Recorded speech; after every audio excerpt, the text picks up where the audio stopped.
Olá, pessoal! Nessa aula de análise de alimentos, nós vamos dar continuidade ao tema avaliação de dados analíticos, falando sobre a curva padrão, regressão linear e afins. Quando a gente fala de ajuste de curva, nós estamos falando de uma curva que descreve a relação entre duas variáveis. Ou seja, quando uma variável x ela aumenta ou diminui, qual é o comportamento da variável dependente dessa variável x, ou seja, pode ser uma variável y, por exemplo. Quando a gente fala de determinações analíticas, de testes analíticos, a gente olha para essa relação em apenas um intervalo de medida, e esse intervalo é o que a gente chama de curva padrão ou linha de regressão. A curva padrão ela envolve a criação de um grupo de padrões conhecidos, no qual eu vou aumentar a concentração desse, e vou registrar um parâmetro analítico. Por exemplo, eu tenho uma análise de proteínas pelo método de Lowry. Eu vou criar uma curva que é feita por uma solução que contenha proteínas. Então, esse grupo de padrões conhecidos seriam esses pontos de uma solução proteica na qual eu conheço essa concentração. E o parâmetro analítico medido seria como que eu avaliaria a concentração de proteínas nesse meio. No caso do método de Lowry, seria pela ação dos reagentes que compõem essa reação e a leitura da absorbância. Então, o parâmetro analítico seria a absorbância. Quando a gente fala de regressão linear, normalmente as concentrações dos padrões é representada no eixo x, ou seja, na horizontal, e o parâmetro medido é apresentado no eixo y, ou seja, vertical. Nesse exemplo do teste de Lowry, a concentração de proteína da curva padrão estaria no eixo x e as absorbâncias correspondentes a essas concentrações de proteína estariam no eixo y. Os dados do eixo x é denominado variável independente. Por que variável independente? Porque ali eu coloquei um determinado composto, em determinada concentração, no caso da curva, uma concentração crescente, e teoricamente ela é livre de erros. E os dados do eixo x é denominado variável dependente. Por quê? Como eu disse, no caso do método do Lowry, no eixo x seríamos a proteína e nos dados do eixo y nós seríamos a absorbância. E essa absorbância é dependente da concentração no eixo x. Então, como pode acontecer erros analíticos e acabar havendo uma certa variação entre as absorbâncias que eu observo, aqui pode acontecer um erro. Eu disse anteriormente que, teoricamente, os dados do eixo x são livres de erro. Por quê? Que é teoricamente? Porque pode ser que no construir a curva, como isso é feito por seres humanos, nós somos falhos, provavelmente nós podemos também errar em algum momento nessa curva, usando concentrações menores ou maiores com uma pequena variação. Porém, isso também gera um erro, Para poder seguir com essa aula, eu vou dar um exemplo aqui e a gente vai com ele até mais adiante, tá? Então, exemplo 1. A cafeína é prontamente analisada em alimentos usando HPLC, acoplado a um detector ultravioleta ajustado a 272 nanômetros. A área sob o pico da cafeína a 272 nanômetros é diretamente proporcional à sua concentração. Quando uma amostra desconhecida, por exemplo, café, é analisada no HPLC, é obtida uma área de pico que pode ser relacionada de volta à amostra usando a curva padrão. Então, vamos pensar aqui. Eu vou construir uma curva padrão para poder detectar a presença de cafeína. Qual o composto que eu vou usar para fazer essa curva? A própria cafeína. Então, essa, em várias concentrações, seria a minha curva, e esses valores estariam no eixo x. A resposta dada no detector de ultravioleta é um pico, e para cada concentração de cafeína, eu vou ter uma área de pico. Então, eu vou ter um pico, eu vou analisar a área desse pico, e isso vai ser a minha resposta, que vai estar no eixo y. Então, aqui é o exemplo com valores. Eu tenho a concentração em ppm, que é a concentração de cafeína. Tenho aqui os valores, 5 valores. E para cada um desses valores, eu tenho uma área do pico que foi medida inicialmente pelo HPLC, seguido da detecção no espectrofotômetro. Então, aqui também tem os valores de resposta da área do pico. X é a concentração conhecida de cafeína, quantificada em ppm, e Y é a área do pico no comprimento de onda de 272 nanômetros.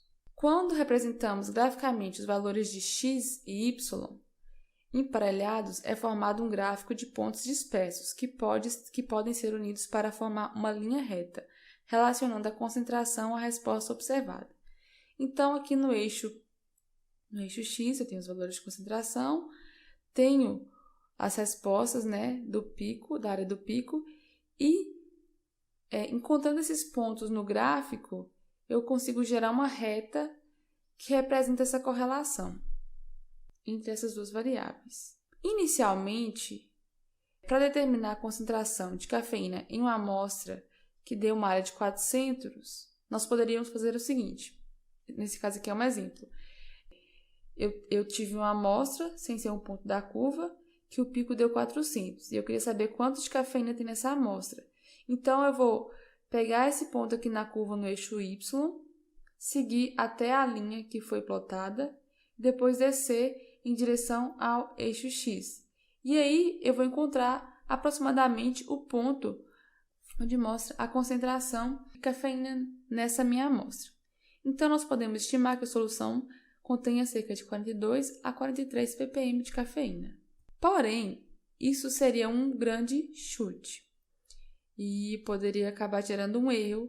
Aqui esse gráfico ele é bem claro. Eu consigo identificar que o meu ponto de encontro, que ele é próximo do 40, está entre 40 e entre 50, mas isso exigiria que a gente sempre desenhasse esse gráfico na mão, E com uma folha milimetrada, por exemplo. Então, a gente pode matematicamente obter uma resposta estatisticamente mais aceitável. Então, nós podemos determinar o melhor ajuste da linha usando regressão linear. O que a gente precisa saber para poder realizar essa regressão linear? Primeiro, a equação de uma linha reta é y é igual a x mais b, ou seja, o que é isso aqui? Isso aqui é uma função de primeiro grau, onde a é a inclinação da reta e b é onde essa reta cruza a reta y. Para poder achar os valores de a e os valores de b, nós temos as seguintes equações. Então, para encontrar a inclinação, que é o termo a, eu vou precisar fazer o somatório de, primeiramente, calcular a média dos valores de x, que são as concentrações, depois diminuir cada um desses valores dessa média. Pegar todos os valores de y, somar, diminuir desse valor cada um dos valores da área do pico, de cada um dos valores de y.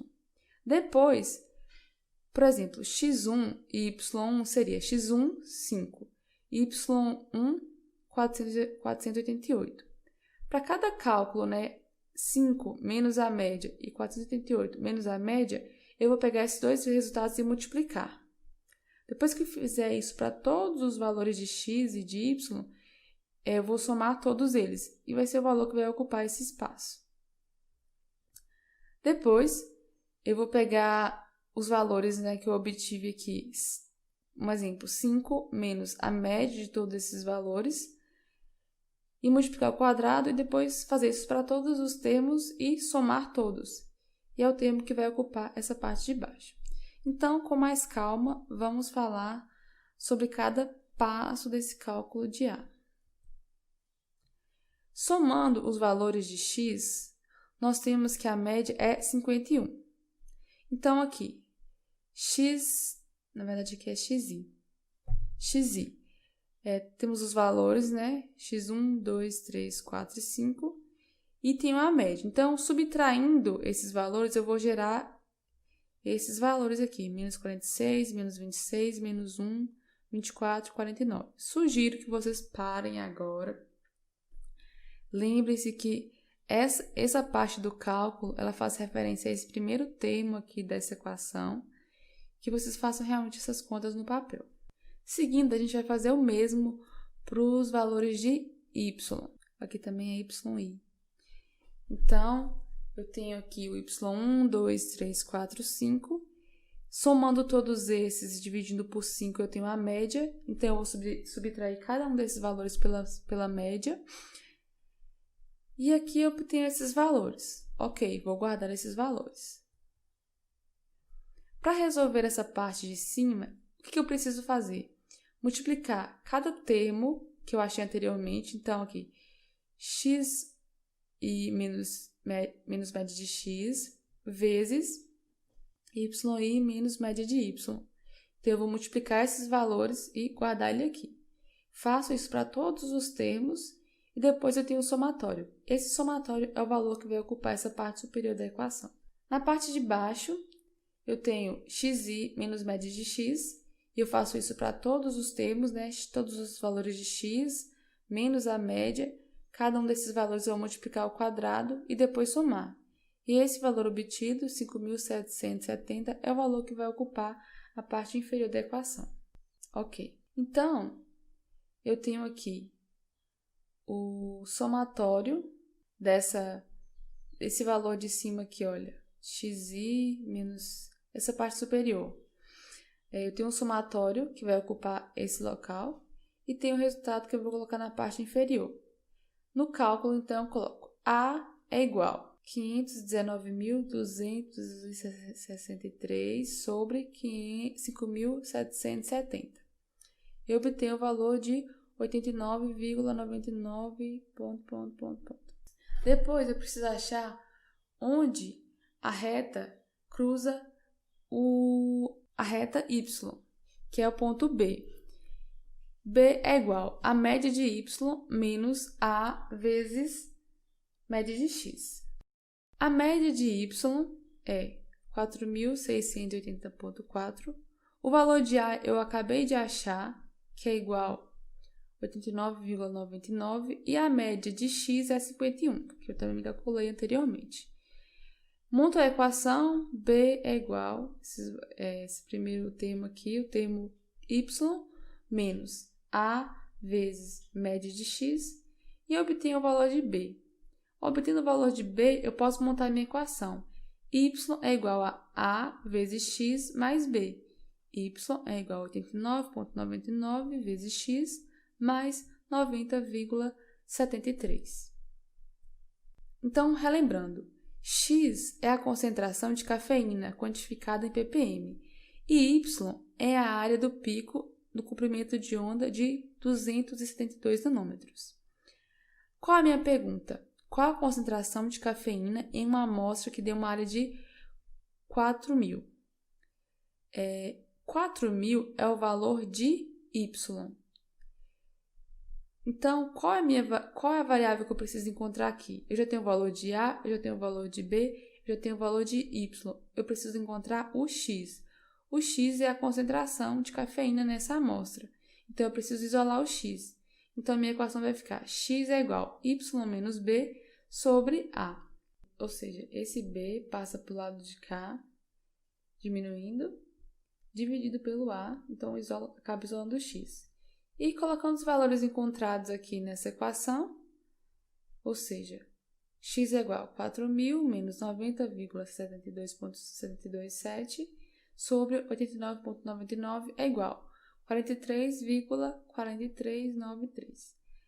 Então, esse aqui é o valor que, segundo a curva padrão criada, representa a quantidade de cafeína presente numa amostra onde o pico de absorvância no espectro deu 4.000. A área do pico foi 4.000. E esse valor, vamos voltar lá.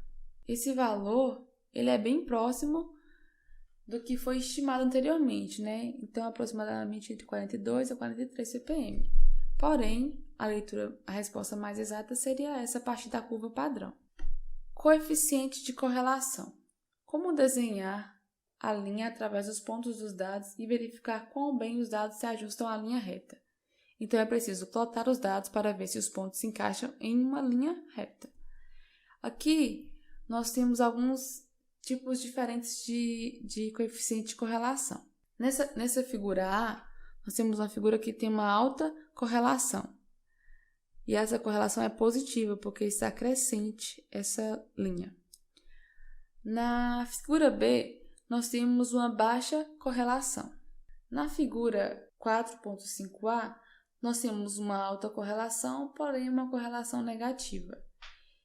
Ou seja, quando x aumenta, y diminui.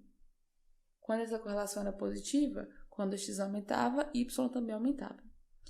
E no caso B da figura 4.5, nós não temos correlação entre as variáveis x, entre os valores de x e y. O coeficiente de correlação define como os dados se ajustam a uma linha reta.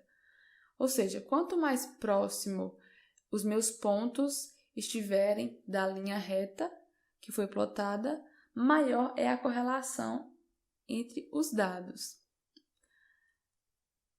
E além de mostrar quanta correlação há entre essas variáveis, ele também vai dizer se essa correlação é positiva ou negativa.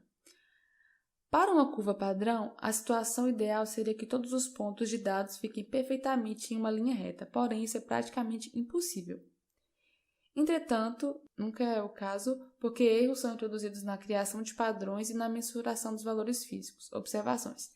Isso foi o que eu disse anteriormente. Eu posso errar quando eu estiver preparando a curva, por exemplo, errando a pesagem, variando um pouco a pesagem. Pequenos erros podem acabar influenciando na curva, bem como a medição, da resposta observada, que no caso aqui seria a área da curva. O coeficiente de correlação é representado pelo R e por essa equação apresentada aqui. Todos esses valores já foram obtidos anteriormente, basta olhar para cada termo aqui e procurar lá como foi feito anteriormente, exceto essa informação de yi menos média de y ao quadrado e o somatório de todos os valores, disso para todos os valores de y.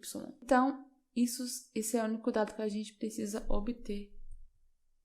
Então, eu tenho aqui os valores de y, a média de y menos 1, depois cada um desses valores ao quadrado e o somatório deles. Então, aqui eu já obtenho o termo que estava faltando na minha equação. Também sugiro que vocês parem e realizem esses cálculos. Então, vamos lá.